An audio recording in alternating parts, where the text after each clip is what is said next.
What's up, y'all? You are listening to For the Artists, a podcast brought to you by Creative and Projects. I'm your host, Melissa Cherie, and I have a feature today all the way from the Aloha state of Hawaii. Let me tell y'all about KYLE Strings.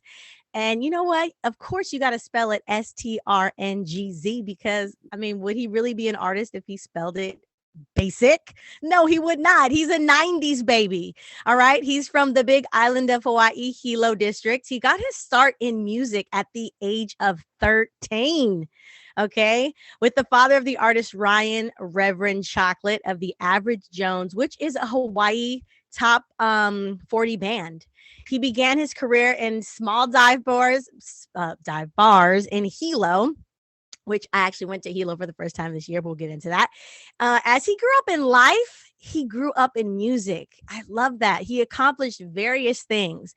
Now, y'all, I might chalk it up with the pronunciation, but I know once he starts talking, he can help me out. The Nahoku Hano Awards, which is a Hawaiian Music Perfect. Awards. Thank you. Okay. For the hip hop category, producing the album Beneath Mauna Kea, for another relative artist named Punahele. Then he was nominated for his own project the year following his win as a producer. And since then, he's won, I mean, a number of different contests. What else can I tell you about him? He's done some rap battles. He released his latest hit, So Bad, featuring Hoku Aki. He's on rotation in the radio station, or has been in the past. I mean, that's big, y'all. That's dope. Okay. Local radio on a big island. Come on now. And he's held top 5 for more than half a year. All glory to Keakua, God. Yes, I hope I said that right. And more music to come. So, you guys, let's welcome KYLE Strings. What's Yee. up, bro? Mahalo to you guys. Hello, my kako. My name is KYLE Strings. Yes, she had it spelled correctly. Thank you so much. I appreciate you for doing that.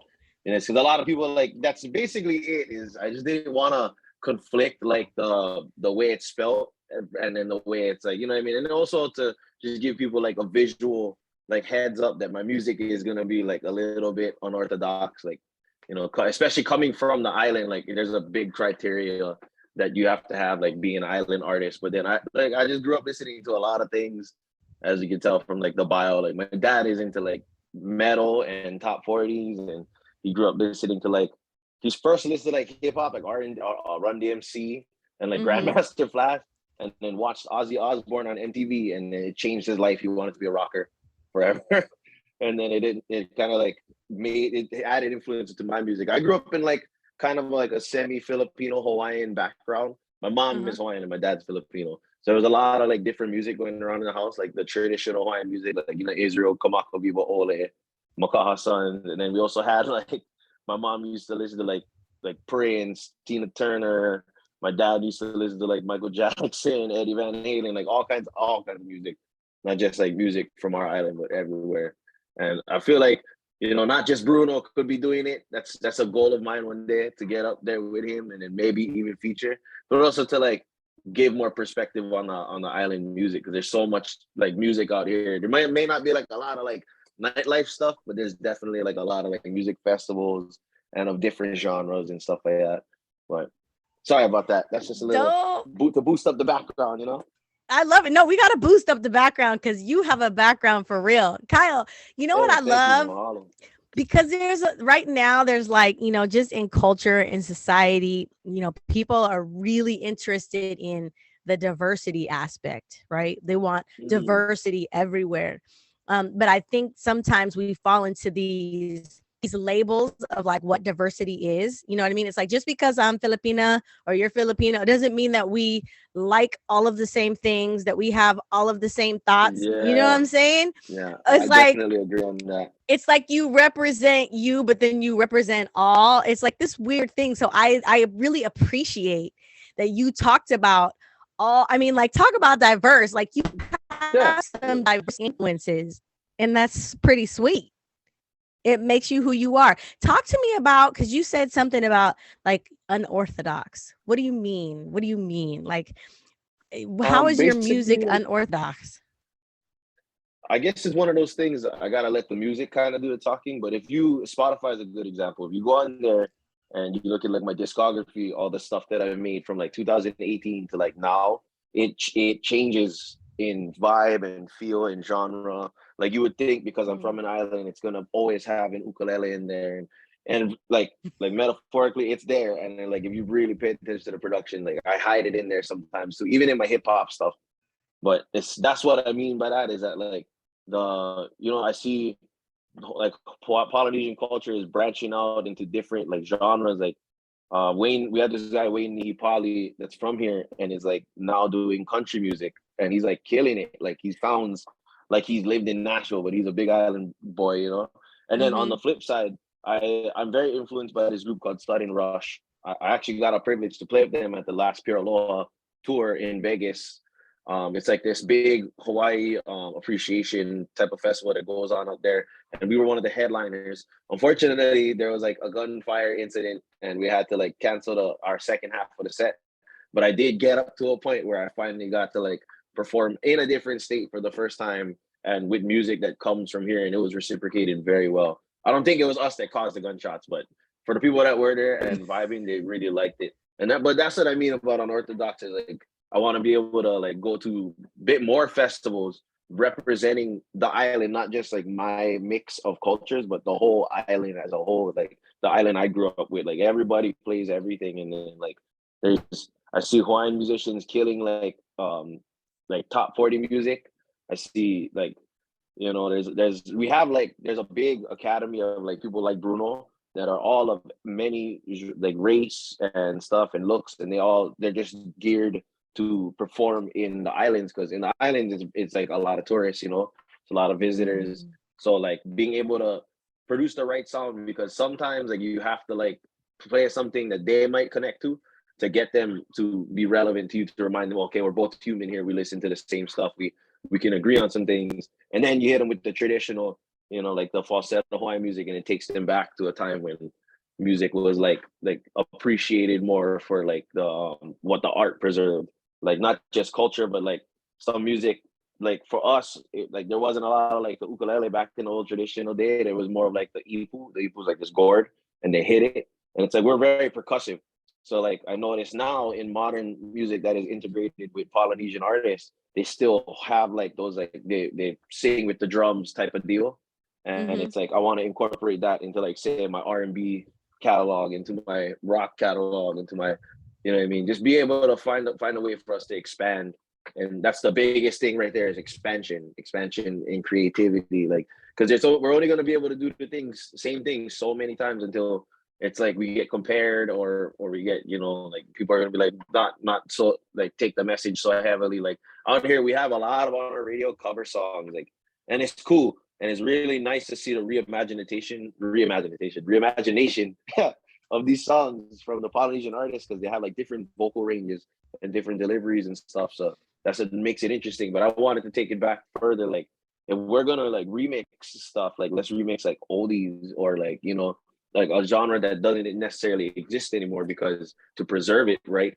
And then, and also to have that reconnection between what is now our youth and what was then the forerunners, because that's for me, that's my roots, is like my grandmother. She upheld a lot of like what we call mo'olelo. It's like proverbs or like Hawaiian like morals, things that you kind of just live by to remind yourself that you are part of the community. But some of those things is like, don't go say, for example, steal like a fruit out of a backyard without asking, just the asking part alone makes it like you have like this type of respect that deserves like the aloha. Aloha is actually like the allowance of breath. A-L-O, and then ha is breath in Hawaiian. So then you like allowance of breath, and then the breath. That's why people like do the forehead thing, so they can receive each other and remind each other that they breathe the same air. So same thing with the music. Like if this is like KYLE STRNGZ is just me going and extending a ha to the whatever created all the other genres of music, saying that hey, we are here, we love you, and if you love us, like help us, and that's what it is. Like even now in my music, like a lot of the guys I collaborated with, like the first guys, all these guys are pretty much kind of underground guys, but they all are like if you stuck them in a room together, not one of them sound like the other. you know, and that was like how I got my start. I was a producer for this group called FTH, called Faithful to Hawaii, and they were all like these rappers that all had different styles of music, and they all tried to like we were just collaborating. So my job was shape their styles and make them what they're supposed to be, like more clearly. And then just through time working with all these different guys, I picked up tabs on singing, I picked up tabs on lyrics, I picked up tabs on like content. And then just I wanted that collaboration was so nuts because it was like us working with mainland guys from California, guys from like the East Side and Chicago, and like they were all like loving on us. They're like, oh yeah, like, you know, Hawaii doesn't necessarily have a sound yet, so if we can find a way to just chisel what we have and create something that's like wholesome, that feeds the image of Hawaiian culture, which is that we do respect people, we do have love for people, as long as there's like the same respect and love, not back to us, but to the land. You know, the main thing is the land, because this island is small. It's not, we don't have like much places to go. You know, so if a part of it dies off, and like from the lava or something, then we gotta be grateful and be thankful. So, and like stuff like that, like we don't want to take it for granted, because there's people out here, like we still have a very big like homeless thing, and some of it is like people, like the shelters and stuff, just you might not be able to hold people. But then the other flip side of it too is just like some Hawaiians like don't have the right amount of money to come, like they don't come from a background where they can eat off the same plate as the system. Like we still have sovereign areas on the Big Island where families like are not technically part of the U.S. Like they're like you know what I mean? Like I don't know what that would be called in like the mainland, but like there's parts of the of our island that still belong to the Hawaiian kingdom, and they don't get, like, you know what I mean, if they get evicted for some odd reason, they end up homeless. And that's kind of what we deal with still to this day. Like I personally never had to, like, I by choice I chose the streets, but then I now I'm making, we call it ho'oponopono, is when you make good. I made good with my family just because my ohana, because there's people like, you know, kind of going off, I'm getting older and I gotta be here for them. So I came back, and then I started realizing these things, like if island was a little more expanded, like maybe we would want to have an opportunity for kids to go and pursue like a career in arts that can take them to different places. Like we have like even the Disney involvement with like Moana. Like I have a friend named Sam Braley. He owns another studio downtown, and he got to mix a track for Moana, for the Moana soundtrack. And I was like, wow, that's big. Like on the island, that's a really big thing, because there's no opportunities like that here. Like a lot of our studios are in the bushes, you know. Mine is in the camps. I'm in like a semi-Filipino Hawaiian camp right now in the hills of Uka. And this is like my studio. And this is the equipment, same gear, same spot, same stuff I used to win the Nahoku. The Nahoku is a Hawaiian Music Awards, basically. It's like, and that thing was an eye opener, because it's not just reggae music or traditional Hawaiian music. It's primarily that, but there's like a category for rock that my dad is nominated for this year again. So if you guys want to figure out like more on island music, like look up the Nahoku Hanohano Awards. It's the best thing you guys can go to. It's the best hub you can get to see the different like branches of island music that are in different genres. There's a hip hop category that I was in 2 years. I won 1 year with Punahele, and that album I should be still on Spotify and iTunes. We made that in a tent. We were protesting for Mauna Kea and against the TNT thing. And sorry, no offense to anybody who has the opinions. It's just my play. I played my part. I did what I did. I did it in all the goodness I could, and all the wholesome spirit that I was allowed by Keokua to do it. I wasn't doing it to hurt nobody or offend nobody. I was just doing what I felt was right. But the protest happened. I met this guy Punahele. He's a battle rapper from Oahu, and he's won the Nahokus many times. And then he met me, and I brought all my music gear up to the mountain because I was helping him run a radio station up there. And he found that I could record music.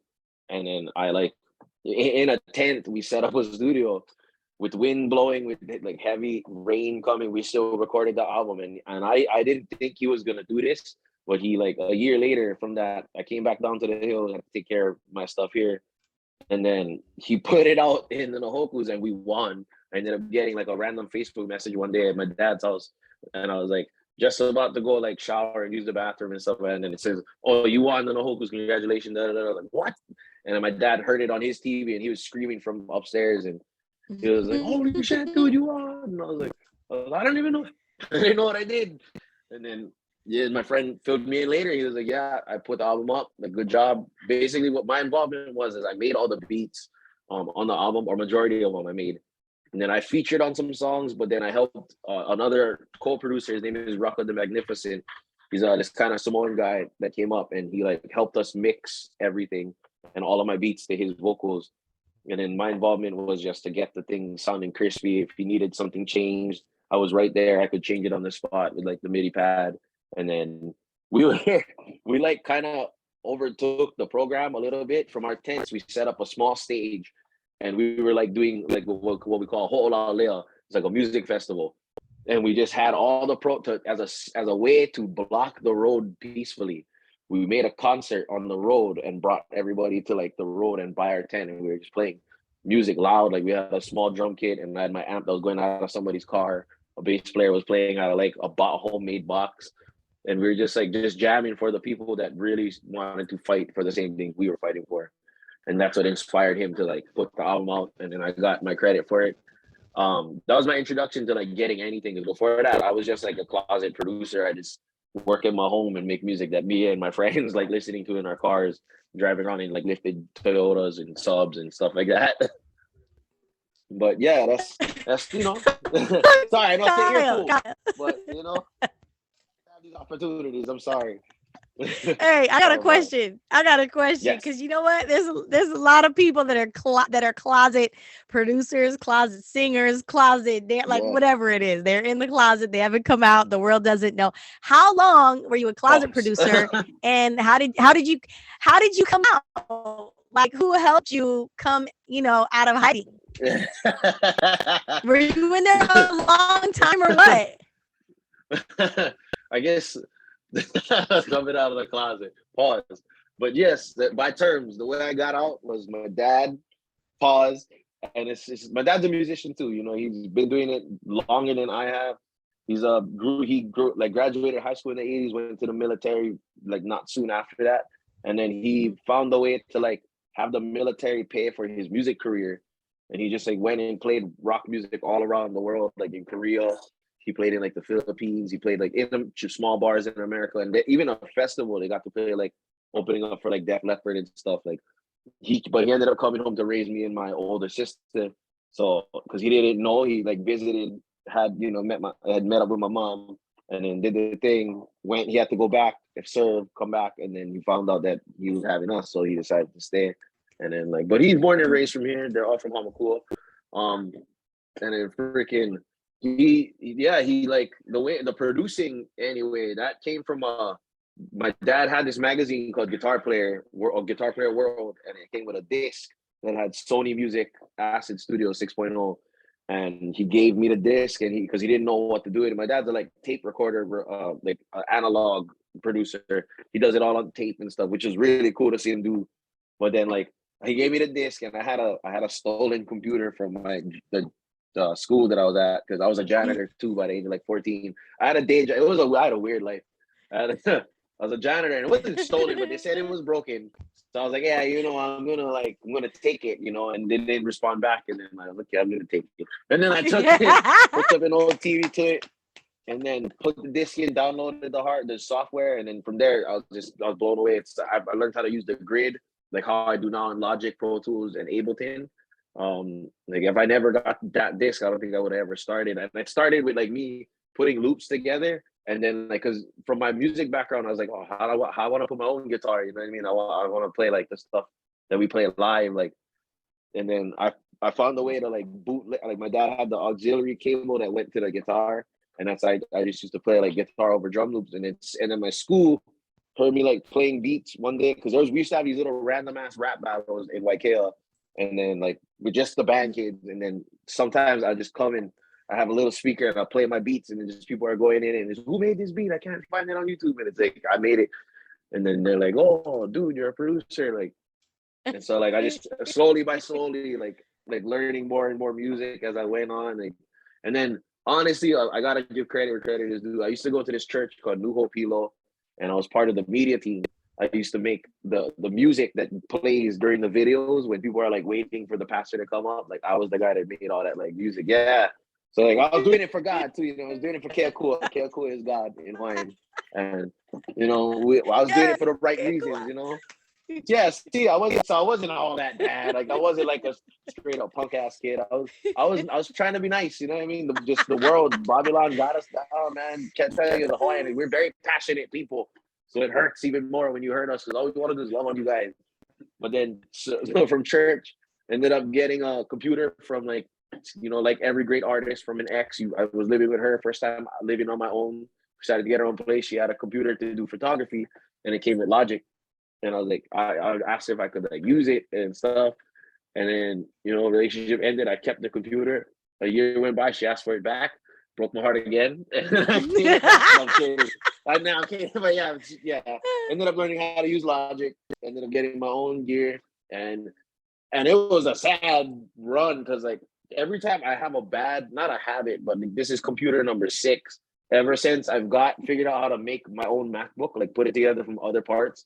Like I screw myself up because if it gets lost, stolen, or broken, I never learned how to back up stuff up until now. Now I have everything backed up.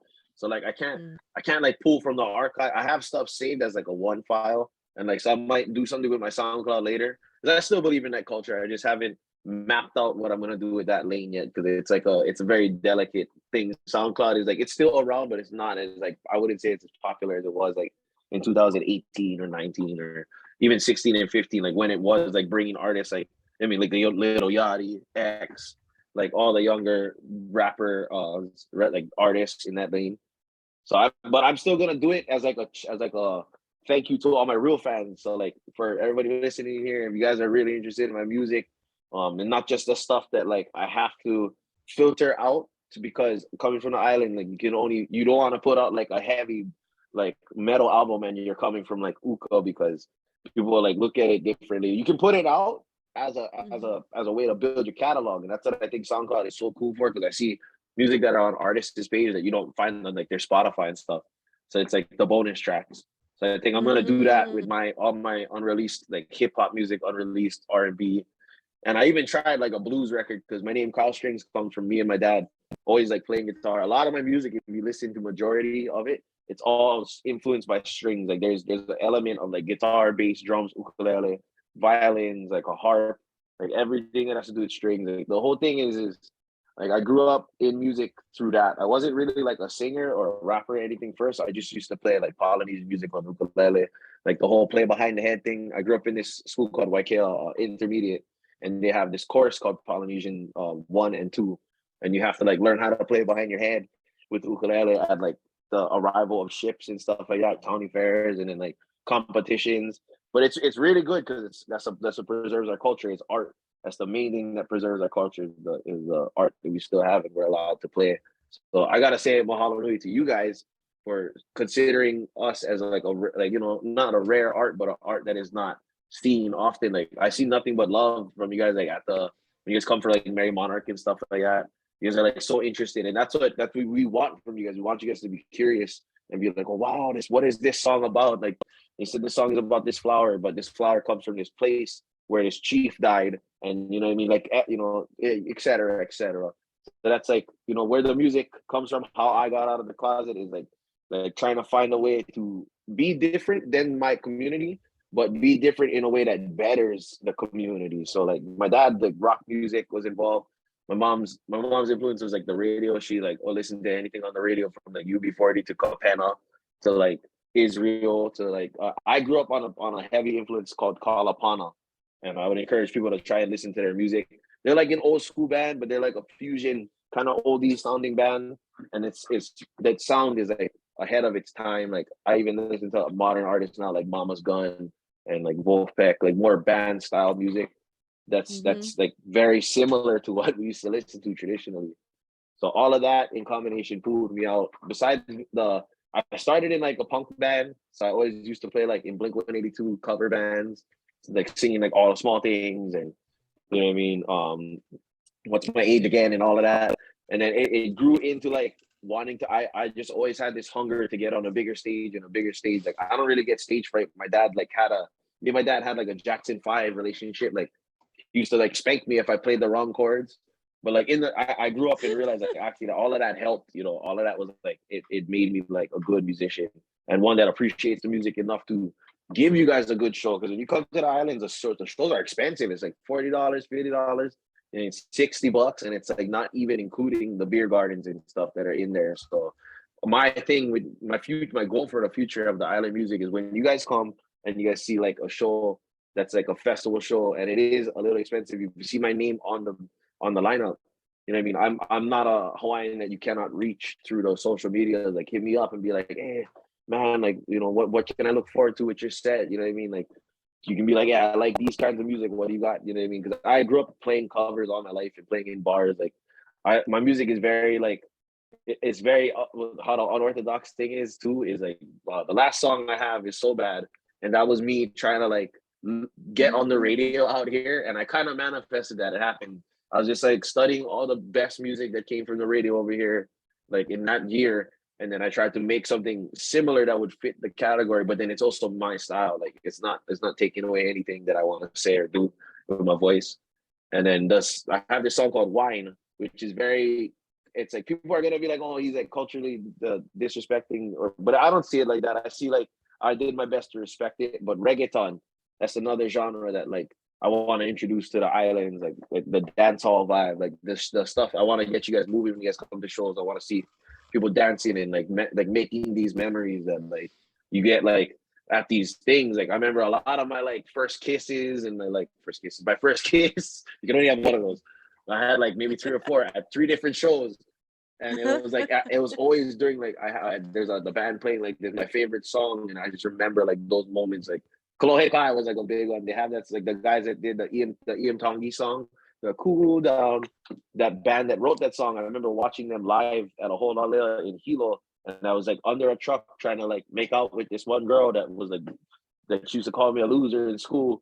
And then like I don't know, I just showed we were just like I knew all the musicians, so I was getting backstage. I was like a 13-year-old talking story with all the musicians, and I started flexing on her. I was like, "Oh yeah, you want to come and meet the band? Like I'm cool. I'm backstage, and you know." And then we started hanging out. I got my first kiss, and then like I think it's 50%, or I think it's 40% the moment, but it's like 60% the music and the vibe that it creates, because the music that goes around here is it's made to make you feel happy. It's made to make you feel welcome, and it's made to make you get memories. So like that, I always dreamed of being like one of those artists that is on the stage. So just watching guys like that live, that's what pulled me out of wanting to like take it from the producer realm in my little room in Waikea to the stage was just that. Like I figured out like scientifically how to like make the songs that I liked in my room, and then I'm just like, okay, if I teach these parts to other musicians and we just do it in synchronicity, we can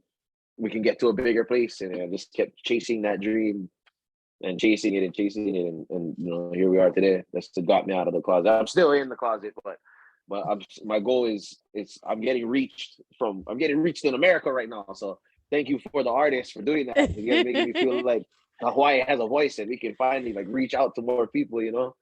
Yeah, So thank yeah, you to you yeah. guys. Mahalo nui to you guys. But yeah, Mahalo to hopefully you that for answers the coming on. question. Yeah, no, Yeah, easy. it answers it. So you're like, I'm still in the closet, but the door is open. Hey, so Yeah, you and I'm always touring.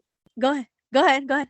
No, and it's open, and I'm touring. So you know what I mean. Like, if you guys have idea, I also want to say like wherever you guys are at, if you guys know any venues and stuff that you know would dig the music that I got, go ahead and please like I give you guys full permission to go and spread the aloha spirit with them, and definitely let them know that you guys got love from the islands over here on this side too. So you know, but Mhm. that's it for that.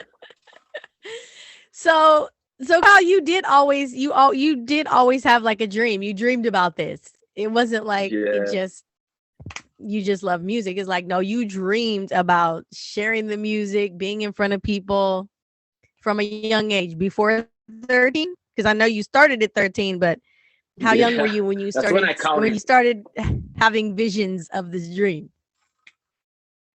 Honestly, if like 13 is when it would have started physically, because that's when I got like the CD. That's when I got the when I like my first show was at the bowling alley, at this bowling alley called Gila Lanes, and I was 12 turning 13. It was like in July, and it was like a 4th of July type of party, and like my Blink 182 cover band came out, and that was that. But honestly, like I have memories from when my cousins would play that video game Rock Band and Guitar Hero, and I was like 8, and we always, I used to take turns playing on the PlayStation 2, the Rock Band, and like every time I would turn it up, the guitar controller to turn things blue, like and make the dumb points. Like my cousin guys go nuts, and then I just like that feeling of like, they're cheering for me, and all I'm doing is playing guitar. Like that's, I'd honestly say that's when the dream started.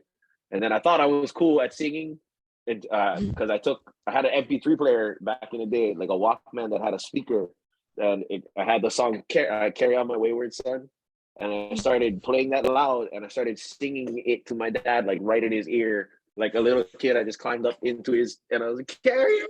And my dad like dropped me. He was like, "You sound beautiful, but stop, you're loud." Like, that's my introduction to singing. I didn't realize I had the best voice, but I know I got the best presence. So I'll make it known and I'll make it memorable. I'll definitely leave. Some emotions will be happening after you hear it go down. But yeah, like it all came. It was weird, like music to me. It's like not like I had the guitar and then the singing all in one thing. It was like I started ukulele, then I was like, I want to get better. Started playing guitar. So okay, I want to do more. Started singing, and then it's like I want to do less but do more. Played bass, and then like I feel like I'm having a midlife crisis or whatever. I want to play something different that I never played. Play drums, and then realize how much I suck on drums, and realize I never want to play drums ever again. Then go back to So that's what it was. There's like these different chapters in my life from the producing with my dad with a stolen computer to then playing into the punk band. It went from ukulele to guitar. From the punk band to church, it went from church to like wanting to sing and play bass because we had like a church choir and I was part of that choir. And like they were really welcoming to your voice, even if you sucked and you sounded like a cat getting choked. Like they had a place for you. They made you feel like home. So and that's how I also live musically too. Like a lot of my stuff, like why I decided to go into a solo career after being with so many bands.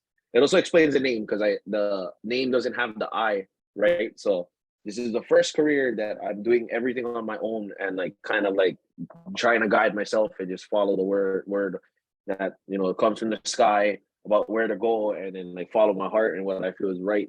Before I used to operate with bands, I always had a band. I was always a guitar player or a singer or something in a band. I relied on them to make the shots and make the calls. So I decided when I wanted to do this career and I'm going to do it by myself, I wanted it to like the I perspective, like is where like don't just pay attention to who I am as a person, pay attention to the music influence that I have on people. Like, because I also do a lot of features. Like I had more features at one point than the solo music that I have. Like, and I only actually at first when I created KYLE STRNGZ, I only wanted to be a feature artist. I didn't want to like try to put out a whole album for myself. I didn't want to try and tell people my story because I was a little nervous. I knew that I'm talking to a bigger platform of people when you go into the genre of like hip hop and R&B and even rock. So like there's a lot of people listening. It's not just the island. So I don't want to mess up the message.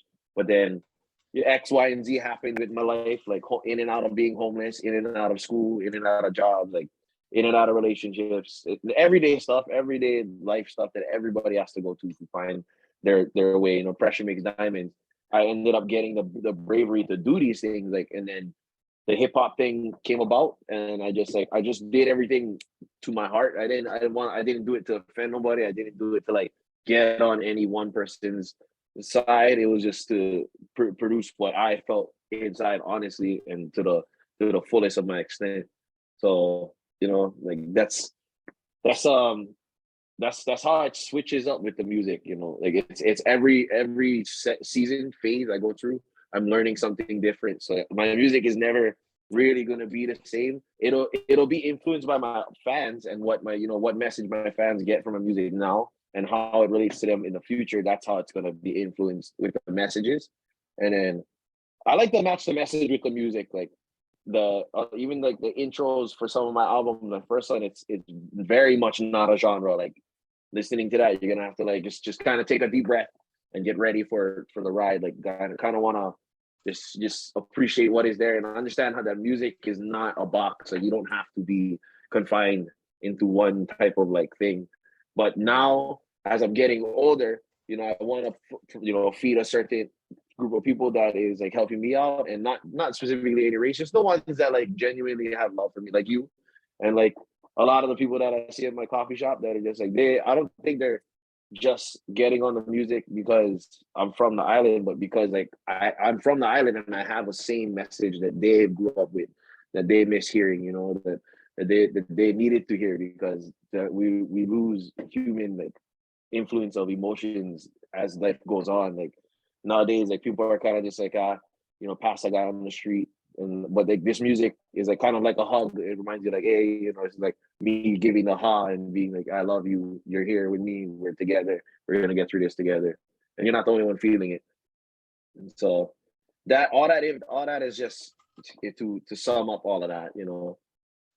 My bad. Yeah. I know I ramble a lot, but I don't get this opportunity to First, ball out a lot. First of all, let me just say you do not ramble. I'm going to say that I find you very fascinating as a person and a musician. It's like, you know what?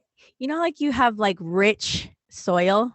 It might sound Yes. weird, but like rich, fertile soil. Like whatever you plant in there, like it's going to grow and it's going to thrive. Like you to Oh me yeah. embody like as a person like rich soil. Like there's so much depth Mahalo.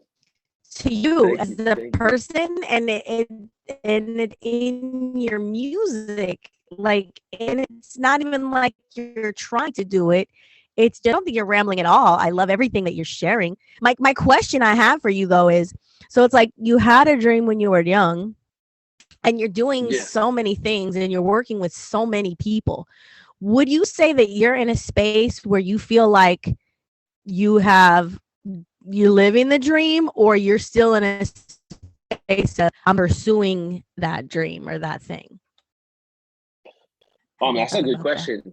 That's a good question. Like it's funny because just a couple days ago, I had this contest called the 808 Day Opener Contest, and it was a thing where like you can sign up as an artist to open for this band, but I lost it, and like I thought it had me down for a little bit. I'm not gonna lie, like it put me in a kind of a dark place. But then I sat quietly for myself in the studio and like I looked around and like listened to some stuff that I'd made before, and like I had to remind myself, I was like, I didn't just start yesterday. Like a lot of sacrifices went into this, a lot of heart, soul, tears, like a lot of burnt bridges, a lot of things went into this for it to happen today. So would I say I'm living the dream now? Yes, but what I would say is my eyes haven't opened yet. Like I haven't, I don't want to accept the reality that I'm done, that the music can be done. I thought about throwing in the towel, because it's physically exhausting too. It's not like building a house, but in Hilo, to get the right collaboration, you got to travel around a lot. And then you also gotta be like, because we don't have studios that help people. I'm like one of the very few producers that's out there. We do it from home. So like I'm working at home, then I have like my little day hustle. Then I go work at a studio in town to help other artists that are assigned to like a bigger contract that I just kind of come in and I side help them.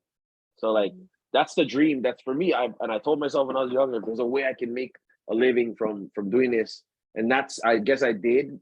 Have I made enough from it to like take care of the people yet? Not necessarily, but that's why like as a Hawaiian, we believe in you thrive off of the land, and that's the more the land grows, that means the more you're supposed to be thriving. So my life is like my land, like it's grown over the course of me being on my own, and it's grown into something that's like I didn't expect it. And I think just having faith that the dream can continue and get bigger and get more broad, that's what's keeping me going. Like this interview, honestly, I've missed it, and it kind of killed me too, because I felt like I was being irresponsible, and from time to time I can be, but when it comes to like the music, I try my best to like keep it going and do my best, because it's just what I feel like is my purpose in life.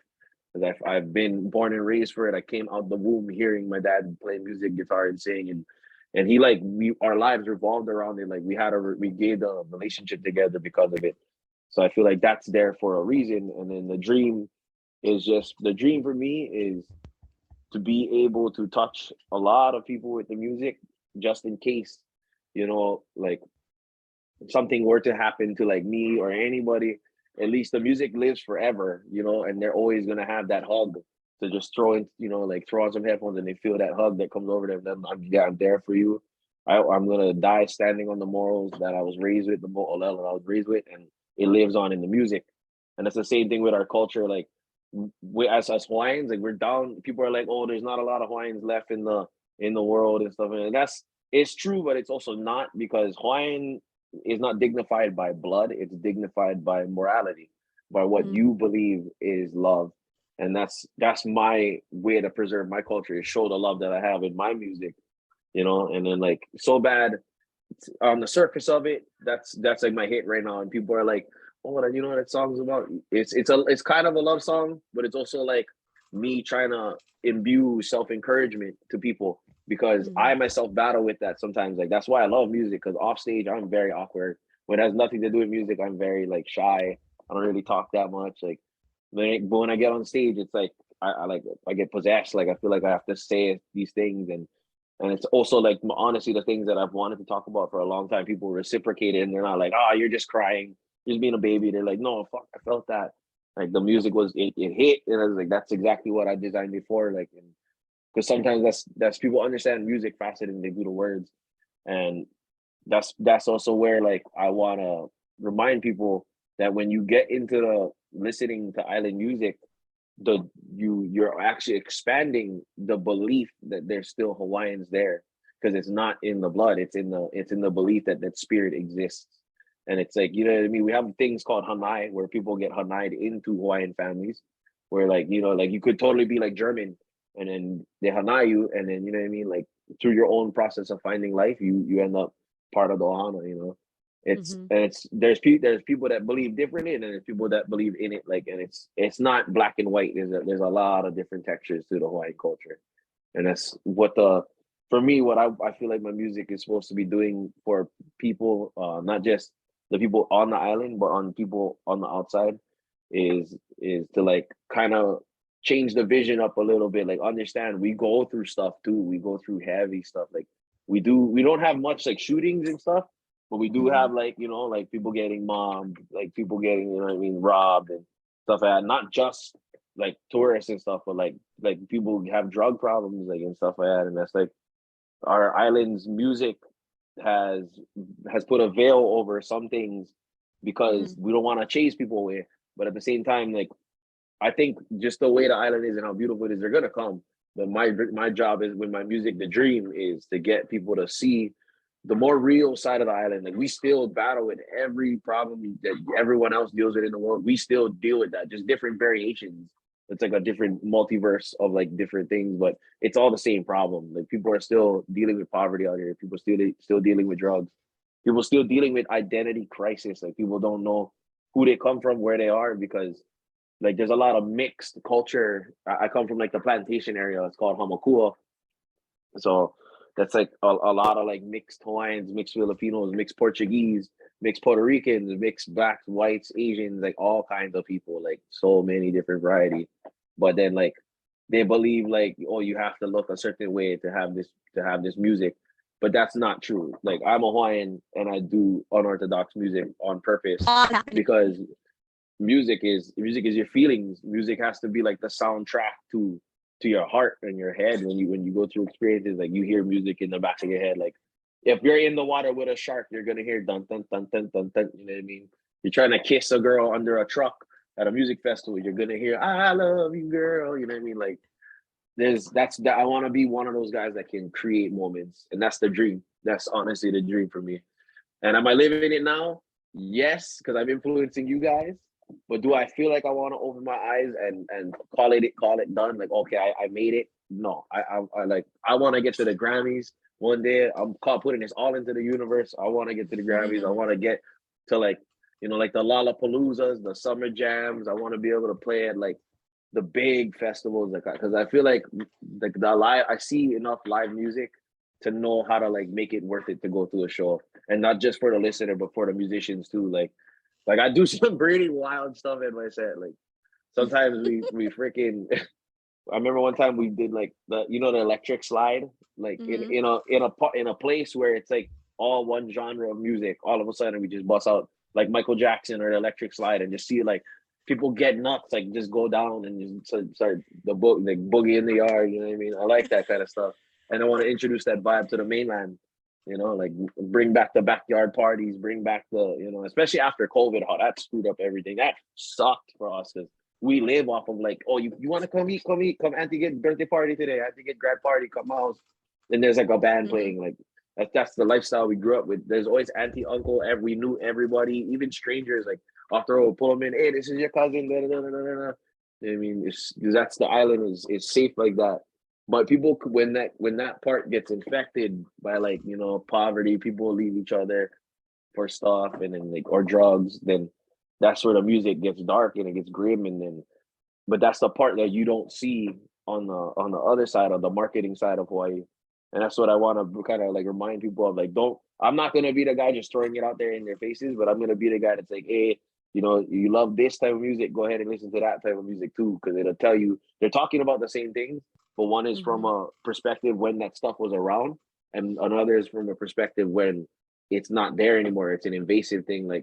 Like some melees in Hawaii, like they have some songs that are like about certain flowers or birds, and there's one version of it where they talk about, oh, these, it's so beautiful, it's there, we appreciate it, thankful. And then there's another version speeded up to like nowadays, there's one like, oh, they're missing the birds, like the birds is not there anymore. Like that's what I mean. Like the evolution of Hawaiian culture is in the music. Just listen to everything. When you go and when you look up the top of Hawaiian music, like go try to dig deeper. Everything that comes from Hawaii is Hawaiian music. So that's my dream, is to be accepted in like the hip hop realm, in the R&B realm, in the realm of all types of music as what I am. And I'm like I'm a mixed swine that just loves life. I love being from the island. I love giving the love that I have to people that don't get to experience it, because it's easy to take a life, but it's not easy to remind somebody to appreciate it. Sometimes it gets hard because you got to find that appreciation. But I wake up every day.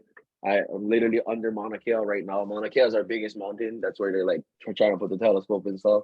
But it's our biggest mountain and the one that has like the biggest volcano and in the world right now. I think we used to be, but and I'm grateful. Like I do struggle with like bills. I do struggle with like, you know, like I now have a family that I'm trying to take care of and stuff like that. And it's like I still battle. You know, every day I get up and put my work boots on. I do my 9 to 5, and then I have my side hustles. And it's just like we're doing our best to live life, but the music is what keeps us going and reminds the soul to keep moving the body in the right way, you know, and influencing people to do the right thing. Well, you'll hear that in the music for sure. But that's a dream. So that's a dream. And you know, I want to get bigger. I'm putting this out. I want to work with Bruno. I want to get to the Grammys. I want to meet Anderson .Paak. I don't know if I'm cool enough to work with him yet, but I want to meet him. I want to meet, you know what I mean? Like all the greats in the music business. Like I just learn from them and study with them and sit in sessions with them and be able to take notes and get their mana'o. Mana'o is like knowledge on what they feel of the music, how to make it more understandable and received better, you know? But yeah, so that's my dream question. And that was a profound answer. Okay. Wow. I don't even, Kyle, I mean, we could talk for hours. We could talk for hours, and really it's you. Like there's so much to you. I think it's I'm a Gemini too, that's why. We're very talkative people. I think it's because I'm a Gemini too. Okay, is that what it is? Yeah. Wow. So we are going to, I'm like, to start wrapping this up, and I'm not even sure where to go from here, because it's all good. It's all good. You're gonna we're gonna keep in contact. Anything I ask you, like we could pop off and talk for another hour. Like I'm not kidding. I will say this though. You know, I appreciate. Wow, I appreciate everything that you have shared, and the fact that you talked about how you get up and go to battle every day. You know, and you're so bright. Like, you know, I don't even know how you have down days, Kyle. I don't. But like you said, everybody does. We all do. Yeah, yeah, definitely. You know. But at the end of the day, there's that musical hug. You know, there's that option to go and tune into the things you like listening to. Remind yourself that life is not bad. But thank you so much for Yeah. your time, Mahalo. I appreciate everything. So where can people find your music now? So I'm on pretty much all digital platforms. I'm on Apple Music. I'm like on the iTunes Store. I'm also on Spotify. I'm pretty sure I have all the Pandora, the Deezer. I'm also on SoundCloud too. If that's you guys still rocking with that, and then I have a YouTube page right now, but it's kind of in development because like some feature work that I did in the past. I'm trying to like do the right paperwork for it, but it's there. I have a YouTube that's up now with some videos that are there now, and my team that I'm working with, like the media guys I just met, they're gonna definitely update it for me. So be in tune for that. We're gonna try and incorporate more of my live stuff too on there. I have a band called Trouble in Paradise, and that's we're on the social media. That's you can go at Trouble in Paradise _ official page, and you'll find that band there. That's more of my reggae catalog. I'm also on Mhm. Instagram too. I think I included that in the waiver, but if you don't have it, it's at Kyle KYLE _STRNGZ _TIP. And then that's me. That's my life right there in Instagram form.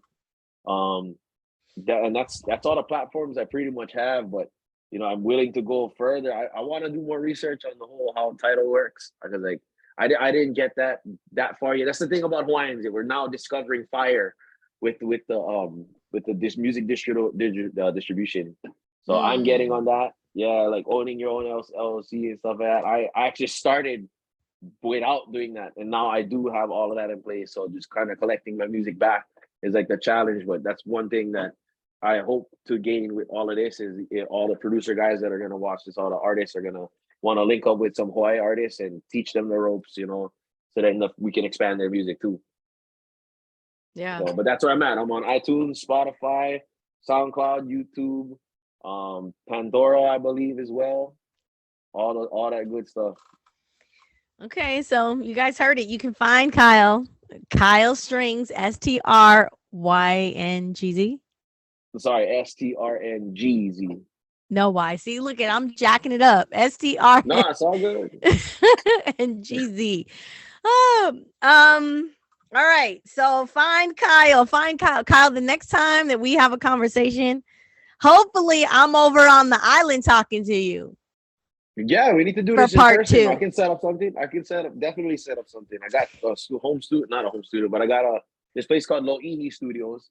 It's this downtown operation that I work at, fully licensed, it's comfortable. There's AC there. There's like a whole lobby. Maybe we can set up something over there and do something in person. All right. Well, I'm really excited. I'm looking forward to all of the things that you were going to continue to accomplish because you have already done so much. And thank you for coming on of Easy, inspiration Melissa. Thank you because so I'm much. Yeah. inspired, I'm moved, and I know everyone else who's listening got something out of what you had to share today. So I'm going to go ahead and I'm Mahalo. going to sign us off.